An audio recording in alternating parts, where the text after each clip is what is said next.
Días, comenzamos una nueva semana y también la oportunidad de poder escuchar a través de la palabra de Dios una enseñanza que nos permita de ir creciendo y madurando en los caminos del Señor. Así que en el mundo en que estamos y que gira alrededor de mucha confluencia de opiniones y pensamientos, se alzan gobiernos que rigen los destinos de los países, que están a su vez representados por líderes políticos de las potencias mundiales que se posicionan como presidentes. Y esto lo podemos ver en el ámbito europeo, en la comunidad europea, también en el ámbito mundial, en las sociedades humanas, la Organización de Naciones Unidas y la Organización Mundial de la Salud. Así que todos ellos se reúnen para clarificar posturas en temas complejos que de alguna forma nos mantiene en la actualidad y que nos compete a todos. A nivel global podemos ver esto, la crisis económica, el hambre y cómo hacerse cargo y defender el bien común de los pueblos, eso entre otros asuntos. Todo esto cuando se refiere al mundo y a los sistemas de competencia que bien existen como la globalización, la teoría de la independencia, la teoría de la modernización, la crítica, la política y también las relaciones internacionales. Sin embargo, existe otro gobierno, y este es espiritual, eterno, que es el reino de Dios, cuyo rey es Jesucristo, representada por una comunidad cristiana que desde su origen, la iglesia primitiva, ha ido avanzando, creciendo y madurando, extendiéndose por todo el mundo, y que hoy día a través de generaciones proclamamos, porque somos creyentes, defendemos una causa, un posicionamiento, un fundamento que nos dio vida y esperanza de salvación, que es Jesús. Por ello, el servicio y el liderazgo, que es el tema de esta mañana, ha sido fundamental ya desde los tiempos antiguos en que Dios levantó hombres de valor, que se llamaban y se denominaban antes varón de Dios. Levantó hombres y la mejor descripción de todo ello, de este pronunciamiento, lo podemos ver en Miqueas capítulo 6, versículo 8, que subraya y resalta tres puntos importantes. Sigue a Dios en todos los sentidos, obedece con alegría y vive para las cosas de la eternidad. Hombres y mujeres que dispusieron sus corazones para obedecer y dar pasos de fe, para que con sus acciones llevado a término las órdenes divinas, sujetados siempre con amor y fidelidad a Jehová de los ejércitos. A continuación, vamos a nombrar diferentes relaciones de los escogidos por parte de Dios. Por ejemplo, lo podemos ver en los líderes para dirigir a su pueblo, como ponemos ejemplo a Moisés. También a hombres y varones esforzados para la batalla, para la liberación de su pueblo de manos enemigas, como Gedeón o Sansón. En el reino, para destacar a David y Salomón. Y como profetas tenemos a Samuel, a Elías y a Eliseo, que eran mensajeros de la palabra de Dios.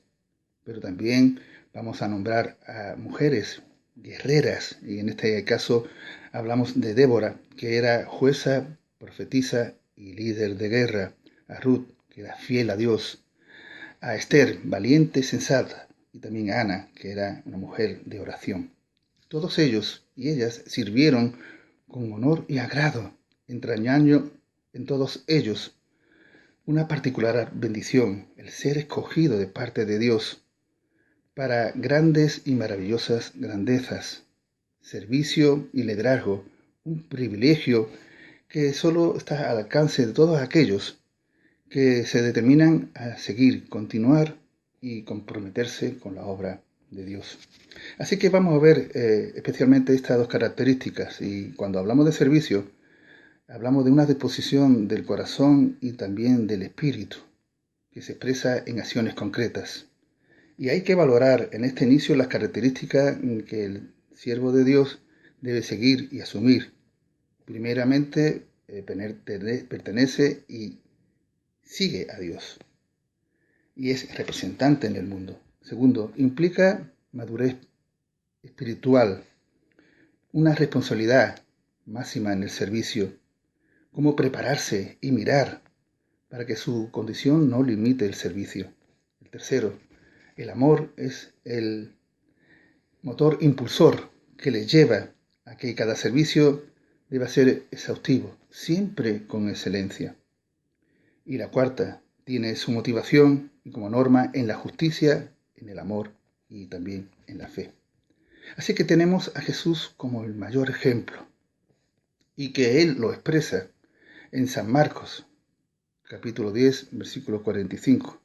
Lo enfoca como siervo. Jesús lo manifiesta de alguna manera al estar entre sus discípulos como el que sirve, lavando los pies de ellos, como se ve en el Evangelio de San Juan, capítulo 13, versículo 5, un signo que no deja lugar a dudas.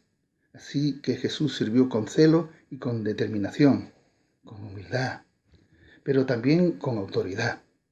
Este ejemplo de esa labor realizada normalmente era hecha por los esclavos, ejemplo que dejó Jesús para hacerlo, como se ve en San Juan, capítulo 13, versículo 15.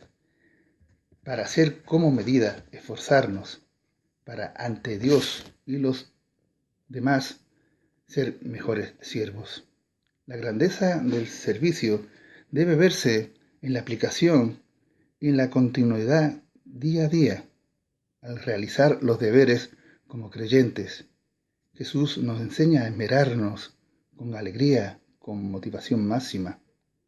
Una lección que evidencia el papel humilde del Maestro. Una tarea eficiente que fue ministrada a los discípulos. Luego hablamos del liderazgo, que marca diferencias porque ofrece dirección, modela el carácter y también crea oportunidades. Dios elige para guiar y que se tenga privilegios, pero también responsabilidades. Jesús como líder enseñó cómo debe ser nuestro estilo de vida. Un modelo completamente diferente, que se posiciona en la enseñanza, que se establece una nueva clase de líder. Presentó al pueblo la verdad de Dios, con paciencia, pero también lo iba a ejemplarizar con parábolas. Lo aplicó y lo gestionó con naturalidad, con sencillez, elogiando un estado exento de interés, egoísmo y centralismo. Jesús en su ministerio escogió hombres que no tenían un lugar específico en la sociedad, porque eran simples pescadores, pero que fueron sus asistentes y del que Jesús vio a esos hombres sencillos el potencial para ser los líderes del reino. Hay tres estilos de liderazgo. El primero, el líder persigue para resolver las necesidades en lugar de adquirir poder. Segundo, que él capacite, que guíe y desarrolle a las personas. Tercero, concentra el esfuerzo y el tiempo en el desarrollo y en el crecimiento. Así que somos llamados a ser como Cristo, ya sea en tiempo de paz o de tribulación. Pero vamos a ir a la palabra de Dios y vamos a leer en Primera de Pedro, capítulo 2, versículo 21, que dice así: pues para esto fuisteis llamados, porque también Cristo padeció por nosotros, dejándonos ejemplo para que sigamos sus pisadas. Y la verdad de todo esto es que Jesús mostró ser el gran maestro en servicio, en liderazgo, siempre paciente, con obediencia, en ese amor sacrificial y sufrimiento. Jesús mostró de alguna manera que el servicio y el liderazgo, sus métodos eran instructivos. Su doctrina poseía un alcance universal que causaba un impacto interior en el corazón del hombre y que cautivaba los corazones. El modelo de Cristo es digno de imitar.